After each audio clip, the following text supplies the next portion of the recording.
तो नमस्ते। आज हम लोग होटल मुलाकात के जो ओनर हैं उनके साथ बैठे हैं, तो सोचा कि सुबह का टाइम है तो कुछ भक्ति गीत सुना दे आप लोगों को।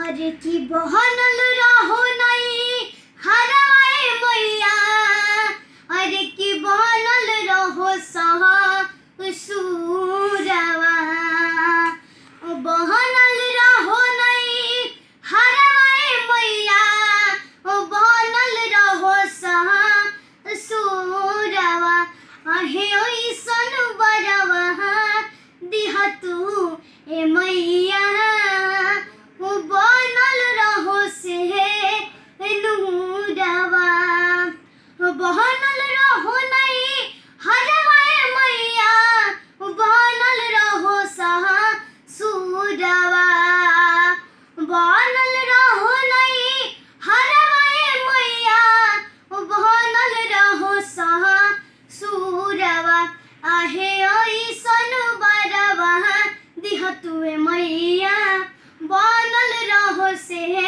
नूरवा, आहे ओइसन बरवा दिहा तुए मैया, बनल रहो से नूरवा। और एक गणेश वंदन जिसे आप लोग बहुत ज्यादा प्यार दुलार दे रहे हैं। गहुरी के नवाई बाबा सुमीरा नवा करी तोहार,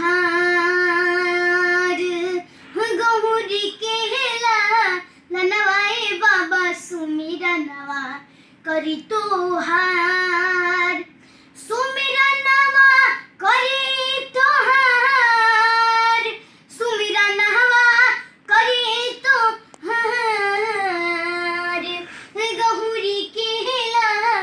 गौरी केला लनवाई बाबा सुमीरा नवा करी तोहार,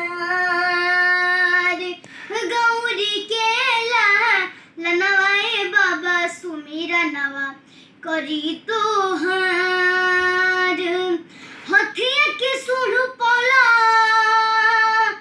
मनुष्य के तनवा, सब देवता में पहले होला सुमीरा नवा, सब देवता में पहले होला सुमीरा नवा, मुस्किवा हनवाए बाबा सुमीरा नवा करी तोहार,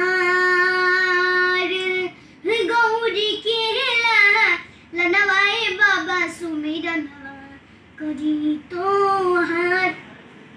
तो आप सभी मेरे चैनल आर्यन बाबू एंटरटेनमेंट को ज़रूर से ज़रूर सब्सक्राइब करें और होटल मुलाकात पे ज़रूर आइए। बहुत ही अच्छा होटल है, के सारे लोग बहुत ही अच्छे हैं।